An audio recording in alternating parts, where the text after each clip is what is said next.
My love life is a joke. And the punchline is, I work at an airport. I'm afraid to fly. You can't let fear keep you from taking off. Natasha, How to Die Alone is absolutely amazing. No notes, absolutely incredible. It's so much fun, but it's also, Mel is such a relatable character. I may not do things the way that Mel does, but I learn a lot from her journey. Now, I gotta ask you, because I read an article this morning that said this is the most vulnerable piece of art that you've put out there. What motivated you to create the character of Mel, and how did you develop her story? Yeah, thank you for that, first of all. That's huge. It's really major to have something you've been working on for 7 years received so well, so thank you for that. In terms of the vulnerability piece, it kind of answers the question to the show. And I was exploring this question of how to die alone. And for so long, I was afraid of dying alone. But 20 plus years of therapy later, I definitely realized that the real baddie is loneliness. And the antidote to loneliness is vulnerability. And so I really had no other choice but to put it all on the page when I got the opportunity to write my own show, because I knew that the consequence of that vulnerability would be connection. And not just for me with the audience, but for me with the world and with my friends and my family to see this different side of me. And so it's been such a joy to be able to put that much on the page and have it received, because it's healing me along the way. Now, how does Mel's journey kind of mirror your journey in getting this show made?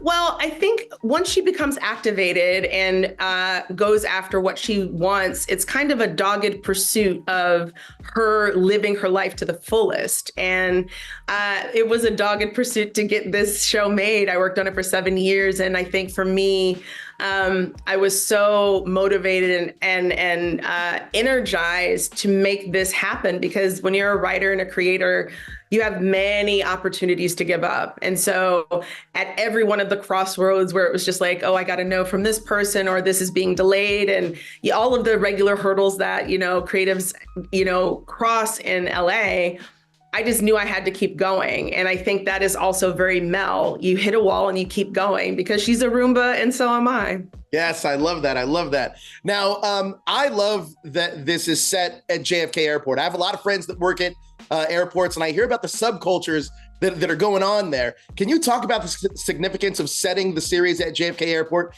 and how the location shapes Mel's experiences and journey?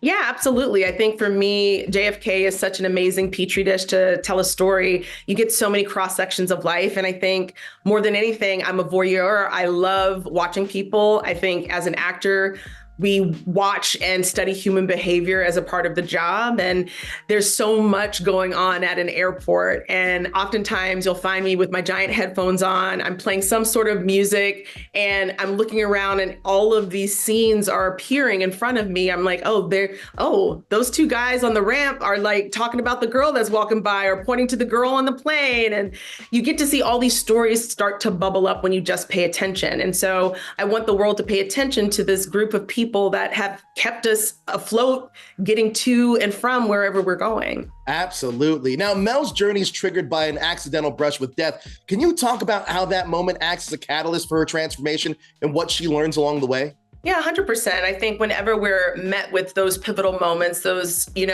forks in the road where we can decide to continue on the same path or change, it's scary. And I think that to be able to craft her story where we see her embark on this new path and decide to start living today and living for herself, it inevitably affects her relationships and opens up opportunity for her, not just to audit her own behavior, but to audit her relationships. And I think that's such an important part of the healing process, because some people don't grow together, they grow apart. And I think you have to acknowledge that.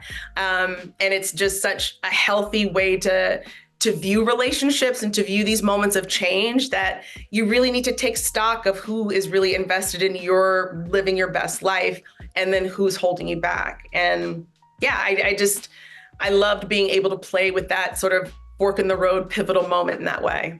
Incredible. Now, Mel's described as someone who's forgotten how to dream. What advice would you give to people who may feel similarly in their own lives? Yeah, I think it's a product of believing that what you want and what you're hoping for you're not worthy of or not deserving of, and it feels out of reach. And I think it's such a Herculean task to close the distance between who we are and who we want to be. And I think that we have to be realistic about what growth looks like and what those steps look like. And it's a lot of keeping your eyes on your own paper. I think for me, when I was first started out on my therapy journey, I was constantly like, oh, look at them over there living happy, healthy, whole. And I'm over here struggling with some small basic principle. But my path was my path. My journey was my journey. And so my advice would be keep your eyes on your own paper. Don't stop. You're worthy of living your best life right fucking now. Yes, I love this show. How to Die Alone is incredible. And I binged all 8 episodes in one sitting. So I can't wait for people to see this. Incredible job. Thank you so much for your time, Natasha. Thank you. I met someone who made